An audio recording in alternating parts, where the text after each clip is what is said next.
नमस्कार दोस्तों। तो आज हम आपको सुनाएंगे मासिक शिवरात्रि की व्रत कथा। धार्मिक पौराणिक कथा के अनुसार चित्रभानु नाम का एक शिकारी था जो जानवरों की हत्या करके अपने परिवार को पालता था। वह एक साहूकार का कर्जदार था और वह अपना ऋण समय पर नहीं चुका सका था। इसलिए क्रोधित साहूकार ने शिकारी को बंदी बना लिया। संयोग से उसी दिन शिवरात्रि थी। ये शिकारी ध्यानमग्न होकर शिव संबंधी धार्मिक बातें सुन रहा था और साथ ही उसने शिवरात्रि व्रत की कथा भी सुन ली। शाम होते ही साहूकार ने उसे अपने पास बुलाया और ऋण चुकाने के विषय में बात की। तब शिकारी बोला कि अगले दिन मैं आपका सारा ऋण लौटा दूंगा। यह वचन देकर वह वहां से चला आया, जिसके बाद वह अपनी रोज की दिनचर्या की भांति ही जंगल में शिकार करने के लिए चल पड़ा। लेकिन दिन भर बंदी गृह में रहने के कारण वह भूख प्यास से व्याकुल था, जिस कारण वह शिकार खोजता हुआ जंगल में बहुत आगे चला गया। तभी अंधकार होने लगा तो उसने विचार किया कि यह रात तो हमें जंगल में ही बितानी पड़ेगी। वह वन में एक तालाब के किनारे एक बेल के पेड़ पर चढ़कर रात बीतने का इंतजार करने लगा। और जिस पेड़ के ऊपर वह था वह बेल का वृक्ष था और उसके नीचे ही शिवलिंग था जो कि बिल्व पत्रों से ढका हुआ था।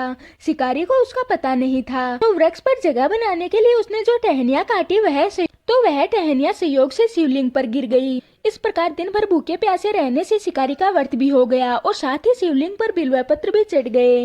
अब एक पहर रात्रि बीत जाने पर एक गर्भिणी हिरनी तालाब पर पानी पीने पहुंची। तब शिकारी ने धनुष पर जो ही बाण चढ़ाई, हिरनी बोली, मैं गर्भवती हूँ, मैं प्रसव करूंगी। तुम एक साथ दो जीवों की हत्या करोगे यह ठीक नहीं है। इसलिए मैं बच्चे को जन्म देकर शीघ्र ही तुम्हारे समक्ष प्रस्तुत हो जाऊंगी, तब तुम मुझे मार लेना। तब शिकारी ने धनुष छोड़ दिया और हिरनी जंगली झाड़ियों में लुप्त हो गई। अब इसके कुछ देर बाद एक हिरनी और उधर से निकली। तब शिकारी की प्रसन्नता का तो ठिकाना ही न रहा। हिरनी के समीप आने पर उसने फिर से धनुष पर बाण चढ़ाया। तब शिकारी को देखकर हिरनी ने विनम्रता पूर्वक निवेदन किया कि शिकारी, मेरा पति खो गया है, इसलिए मैं अपने प्रिय को खोजती हुई भटक रही हूँ। जैसे ही मेरा पति मिल जाएगा उससे मिलकर मैं स्वयं ही तुम्हारे पास आ जाऊंगी, तब तुम मेरा शिकार कर लेना।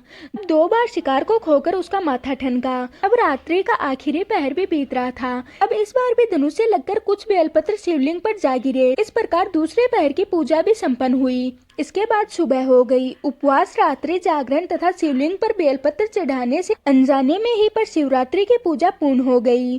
पर अनजाने में ही की हुई पूजा का भी परिणाम उसे तत्काल मिला।